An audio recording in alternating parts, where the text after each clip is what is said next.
মেরেছে, চুপচাপ চেয়ারে বসেছিল, যে ড্রাইভার গাড়ি চালাচ্ছিল সে ফুল নেশা করেছিল। স্করপিওটা কোন দিকে যাচ্ছিল?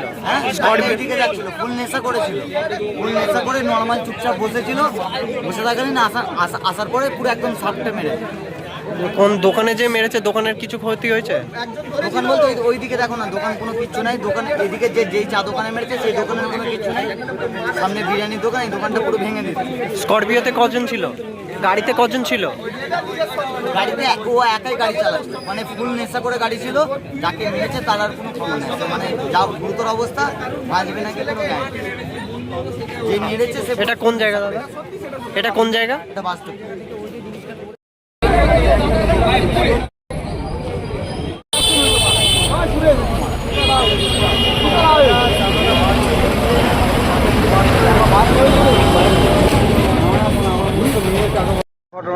আমি যখন ওই সামনেটা আসছি দেখি বিকটা দুমদাম করে হয়ে আছে, তো এবার ওই দিক দিয়ে দেখছি যে পরপর দোকানগুলো দোকানগুলো উড়ি দিয়েছে, এই সামনেটা এ করলো। আমি তো ভয়ে তারপর সব লোকজন ছুটে আসলো, আমি গাড়িটাকে ওই দিকে সাইড করে রেখেছে, দেখছি এই অবস্থা। কারোর কিছু ক্ষতি হয়েছে? আসলো মানে এরকম অ্যাক্সিডেন্ট দেখা যায় না, বোঝা যায় না এমন। কারোর কিছু ক্ষতি হয়েছে সেরকম? ক্ষতি হয়ে যাওয়া এই জায়গাটার নাম কি? বাসদেবপুর মোড়। আপনার নাম? আমার নাম দীপঙ্কর গুপ্ত।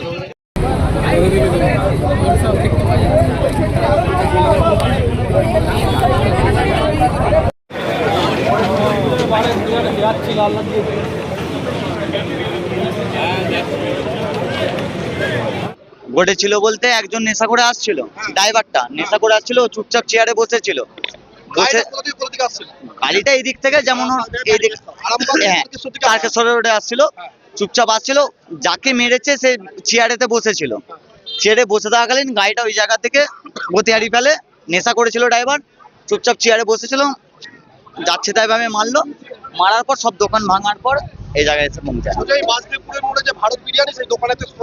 হ্যাঁ, সোজা দোকানে এসে দেখতে পাচ্ছ, সব সোজা দোকানে এলো, দোকানে এসে ভারত বিরিয়ানিতে চুপচাপ করে থাকে।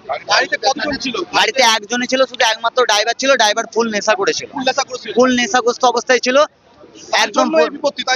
তার জন্যই মানে যাকে মেরেছে তার যা অবস্থা এখন বলা যাবে না যে কি অবস্থা হয়েছে, গুরুতর ভাবে সে আহত হয়েছে, মানে যাচ্ছে তাই মেরেছে। বাড়ি এই সামনে, বাড়ি আইন বিরিয়ানির সামনেই বাড়ি, একদম ফুল সামনে। মানে নামটা আমি জানি না, বাড়ির সামনে, মানে নিজেদের মধ্যে সব চেনা জানার মধ্যে ব্যক্তি, যে বাইরের কেউ হবে সেটা নয়, নিজেদের চেনা জানার মধ্যে।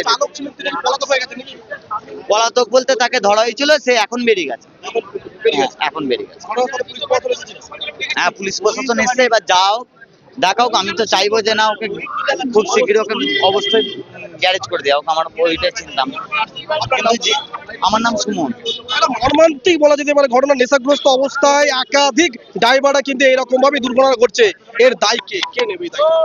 এর দায়িত্ব কে নেবে? দায়িত্ব আমি তো বলবো যে না, প্রশাসনকে অবশ্যই বলবো যে প্রশাসন যেন লিগালি স্টেপ নেয়।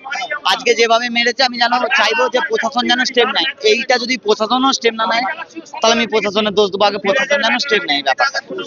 যাচ্ছে যেভাবে যাকে মেরেছে, হ্যাঁ যাকে মেরেছে তার তো আগে তার পরিবারের ব্যাপার আছে, সে তার যা গুরুতর অবস্থা, তার সে এখন কি করবে নিজেও জানে না। যাচ্ছে তাই ভাবে মেরেছে, ব্যাস এইটুকু, আর কিছু বেশি। চালককে চিহ্নিত করে গ্রেফতার করা হবে নাকি? হ্যাঁ, ওইটাই চাইবো যে জানা, হ্যাঁ তাকে যেন তাড়াতাড়ি তার যে ভুলটা করেছে সেই ভুলের শাস্তিটা যেন।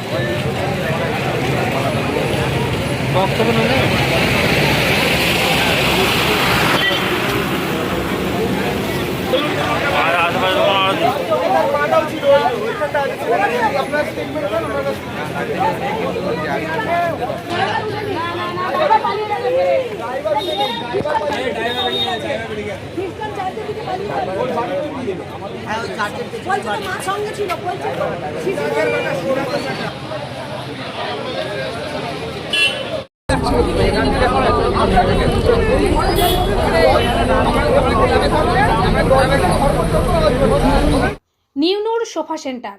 এখানে সমস্ত রকম সোফা পাইকারি ও রিটেলে বিক্রয় করা হয়। সমস্ত সোফা নিজস্ব কারখানায় তৈরি করা হয়।